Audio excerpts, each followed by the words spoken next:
सर्वांना जय भीम. थोडंसं यायला वेळ झाला आणि तिथपासून येताना वाघमारे सर बोलत होते आणि अतिशय अभ्यासपूर्ण असं ते सगळं बोलत होते ते आणि ऐकायला अतिशय छान वाटत होतं.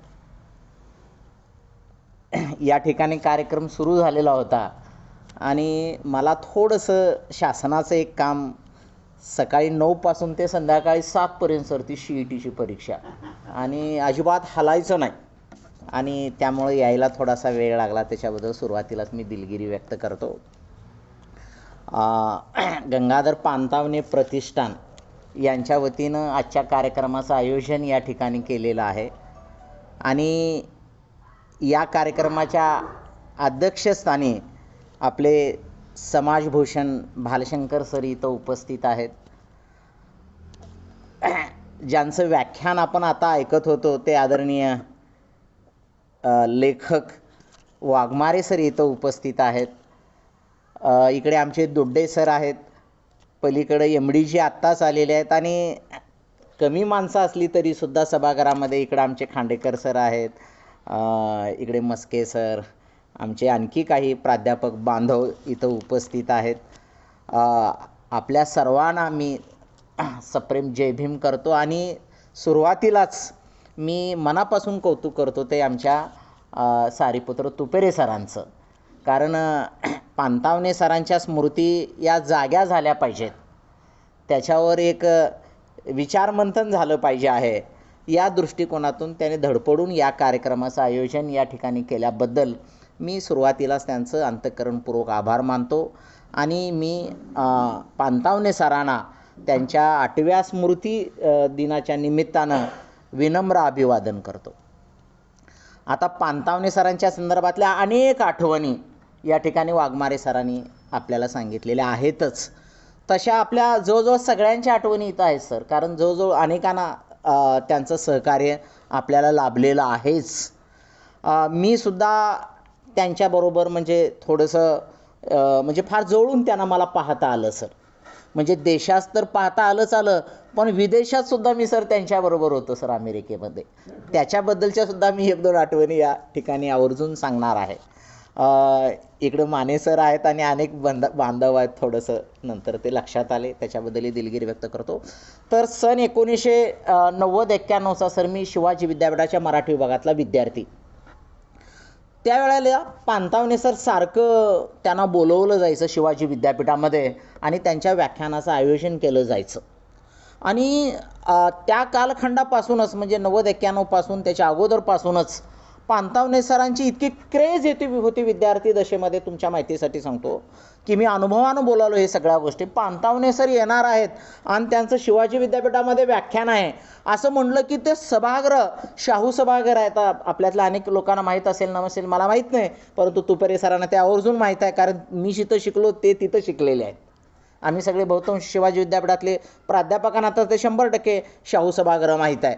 तुडुंब असं ते सभागृह भरलेलं असायचं आणि आता पानतावणे सर काय बोलणार याच्याकडे तिथले सगळे अगदी लोक आतुरतेनं त्यांची म्हणजे ऐकण्याकडे त्यांचे कान सगळ्यांचे लागलेले असायचे. आम्ही तर अगदी सुरुवातीलाच विद्यार्थी दशेमध्ये 90-91ला पुढं बसून त्यांचं व्याख्यान ऐकायचो. सर त्यांचं व्याख्यान इतकं अभ्यासपूर्ण असायचं की विषय मांडणी करत असताना म्हणजे अतिशय मुद्देसूदपणा त्यांच्या सगळ्या मांडणीमध्ये असायचा सर. आणि एखादा विषय कसा आपण लोकांना पटवून सांगावा, केवळ दलित साहित्यामध्येच त्यांचा हातखंड होता असं नाही, तर अन्य विषयसुद्धा मग साहित्याच्या क्षेत्रातले सुद्धा ते मराठीचे प्राध्यापक होते आणि त्यामुळे म्हणजे ते बोलायला लागले. असं केशवसूत असू देत किंवा मर्ढेकर असू देत किंवा दलित साहित्याच्या संदर्भातले अनेक बाबुराव बागुलापासून शंकरराव खरात असू देत, या सर्वांच्या संदर्भाने इतकं अभ्यासपूर्ण त्यांची मांडणी असायची की ती अभ्यासपूर्ण त्यांची मांडणी ऐकत राहावं असं वाटायची. आणि त्याच्यामधूनच खरं तर सर वाघमारे सर आमच्यावर संस्कार झाले. म्हणजे बाबा एखादा विषय कसं समजून घेतला पाहिजे, माणसाने एखाद्या विषयी आपल्याला बोलायचा असेल तर त्याचा व्यासंग कसा करायला पाहिजे आहे याची एक आमच्या व्यक्तिगत जीवनामध्ये जी जडणघडण त्या सुरुवातीच्या कालखंडामध्ये झाली असेल तर ती बाबासाहेबांच्या विचाराबरोबर आहेच आहे, परंतु पानतावणे सरांना फार जवळून आम्हाला पाहता आलं. आणि एक प्रोफेसर माणूस, एक प्राध्यापक माणूस, आपल्या समाजातला माणूस कसं बोलतो, कसं दिसतो, कसं वागतो, कसं बोलतो, हे अत्यंत जवळून आम्हाला या गोष्टी पाहायला मिळाल्या आणि त्याच्यातून आमचं व्यक्तिमत्व घडवण्यामध्ये आम्हाला एक संधी मिळाली.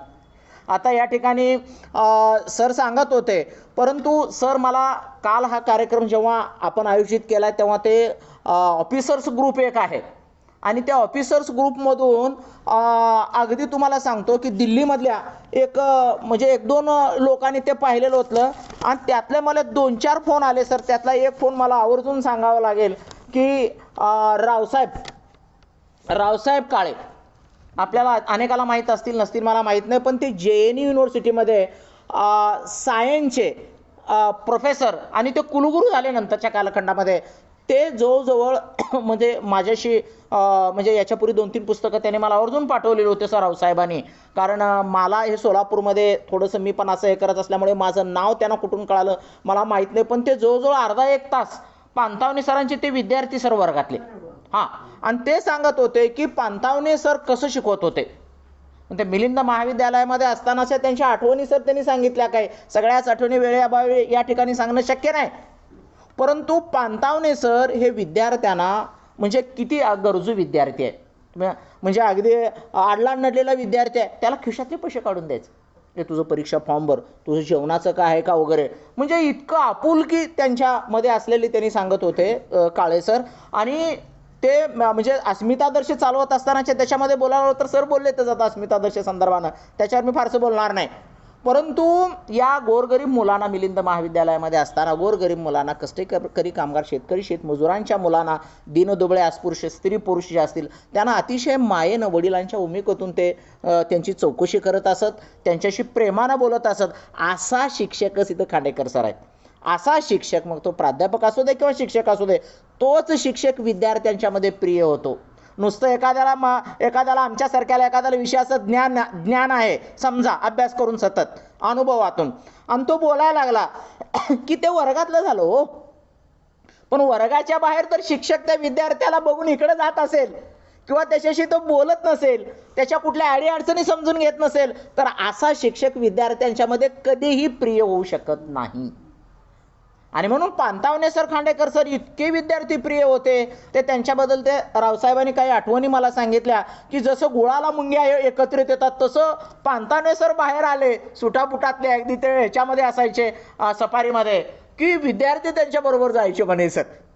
आणि प्रत्येक विद्यार्थ्याशी अतिशय सर म्हणाले सरी अतिशय साधेपणानं, सर मोठे माणसात साधेपणा असतो, की अतिशय साधेपणानं विद्यार्थ्यांच्या बरोबर ते जिव्हाळ्यानं बोलत होते.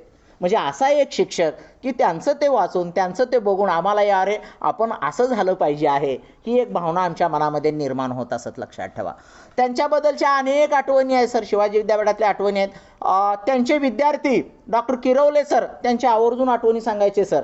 त्यांचे विद्यार्थी संपत गायकवाड, हे माझे सगळे दोस्त मंडळी, हे आवर्जून सांगत असत. मुंबई विद्यापीठातले आपले कांबळे सर, त्यांच्या आवर्जून, त्यांचे किती मोठे विद्यार्थी आहेत सर. पानतावणे सरांचे विद्यार्थी वानगी दाखल मी तुम्हाला 1-2-3 सांगितले, परंतु पानतावणे सरांचे विद्यार्थी इतके मोठे विद्यार्थी की त्यांनी विविध क्षेत्रामध्ये नावलौकिक मिळवला आणि त्याचा त्यांना खूप अभिमान वाटायचा, खूप आनंद वाटायचा. आपल्या विद्यार्थ्यांच्याकडे बोलून त्यांचं वागणं बोलणं, अतिशय साधेपणानं वागणारा, जगणारा, हा बोलणारा माणूस. समाजाबद्दलचा आदर्शाबद्दल तर सर सांगितलेच की समाजाबद्दलचा नक्कीच त्यांचं प्रत्येक गोष्टी आदर्श होतं. आता फारसं न बोलता मी 1-2 आठवणी त्यांच्या सांगणार आहे सर.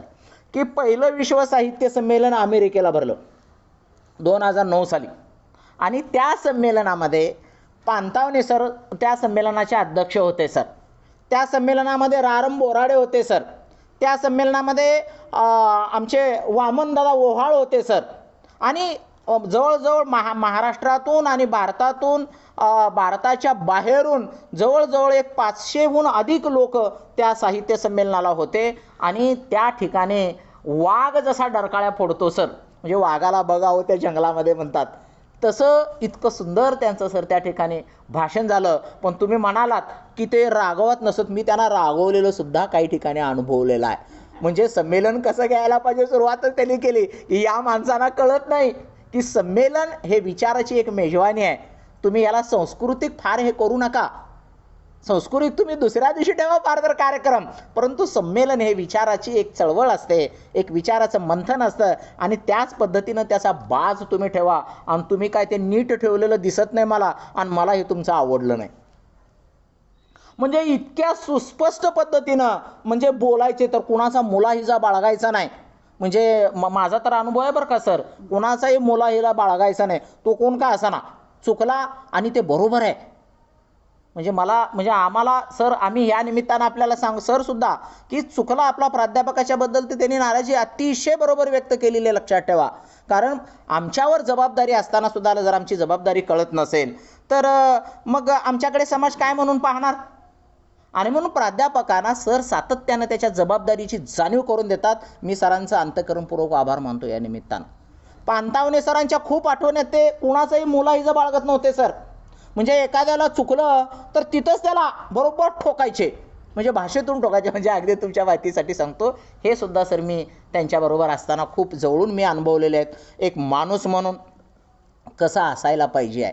नाहीतर आपण बऱ्याचदा बोलत असतो, परंतु माणसाच्या जवळ राहिलेलं आपल्याला कळतं की माणूस कसा आहे. मी जवळजवळ 3-4 दिवस सर त्यांच्याबरोबर होतो. अतिशय साधं वागणं, साधं बोलणं, चांगला माणूस वर्तनातून आपल्याला कळत असतो.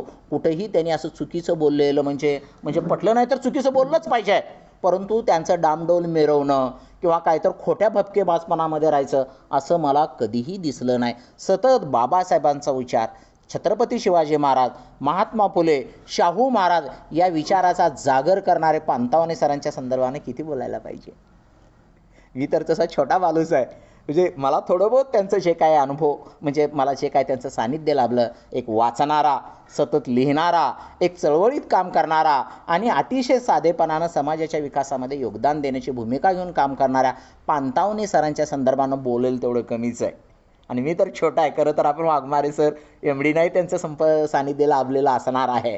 तेव्हा एक चांगला माणूस, चांगला विचारवंत, चळवळीला पुढे घेऊन जाणारा, बाबासाहेबांच्या विचाराला पुढे घेऊन जाणारा, एक सदग्रस्त अशा पद्धतीचं, एक सगळ्याला हवंसं वाटणारं असं जे एक व्यक्तिमत्व होतं, पिकलं पान गळणारच.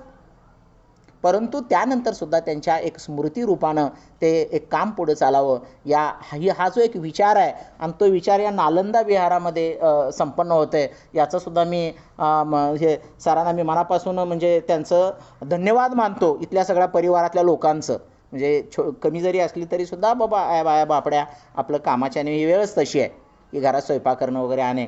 जी काय मंडळी आहे त्या मंडळीनं म्हणजे पानतावणे सरांच्या स्मृतीला पुन्हा एकदा अभिवादन करत असताना मी या लोकांचं मनापासून कौतुक करेन सर, की या लोकांनी आता आमच्याकडे पण बुद्धविहार आहे, त्याच्यामध्ये मी सतत आपलं धडपड करून त्याला आता सर आलेत की त्याला आम्ही आकार आणि उकार देण्याचं काम डॉक्टर आंबेडकर हाऊसिंग सोसायटीमध्ये मी सातत्यानं करत असतो. परंतु तुम्ही लोकांनी हे जे काय चांगलं केलेलं त्याबद्दल एक आनंदही व्यक्त करतो. आणि पानतावणे सरांच्या संदर्भानं म्हणजे थोडंसं बोलण्याला मुरड घालतो मला, कारण न संपणारा अशा पद्धतीचा हा विषय आहे. मी पुन्हा एकदा आपल्या सगळ्यांचं आभार मानताना मी मनापासून कौतुक करतो ते आमच्या तुपेरे सरांचं. आणि तुपेरे सरांच्यामुळं सुद्धा अलीकडच्या कालखंडामध्ये ते अस्मितादर्शमध्ये काम करतातच, की अस्मितादर्शाची ही चळवळ जी आहे वाघमारे सर, थंडावल्यासारखंच वाटतं आपल्याला. तुम्ही म्हणाला ते अगदी बरोबर आहे, सगळ्याच चळवळी थंडावलेल्या आहेत ना. माणसात माणूस राहिलायच कुठं, अगदी असं उजवतो उठतो आणि मोबाईलमध्येच आपण इतके मग्न आहोत. आता ते म्हणजे माध्यम आहे, मी पण आपला जे काय ते करत असतो, परंतु आपण सर्वांनी थोडंसं बाजूला जाऊन या चळवळीमध्ये तुम्ही कधीही बोलवा, आम्हाला तर कशाचीच अभिलाषा नाही. कारण बाबासाहेबांमुळे आम्ही प्राध्यापक झालो आणि सगळ्यात टॉप पगार आज आम्ही घेतो आहे. आम्हाला काय आता, आणि आम्हाला आता सगळं मिळालेलं आहे. आणि आम्ही सुरुवातीपासूनच समाजासाठी आम्ही आमच्या परीनं करत राहत होतो आणि शेवटच्या श्वासापर्यंतसुद्धा वाघमारे सर तुम्ही सांगाल तसं आम्ही हे करत राहू. आपण सगळ्यांना ऐकून घेतलात त्याबद्दल पुन्हा एकदा म्हणजे अंतःकरणपूर्वक आभार मानतो आणि थांबतो. धन्यवाद.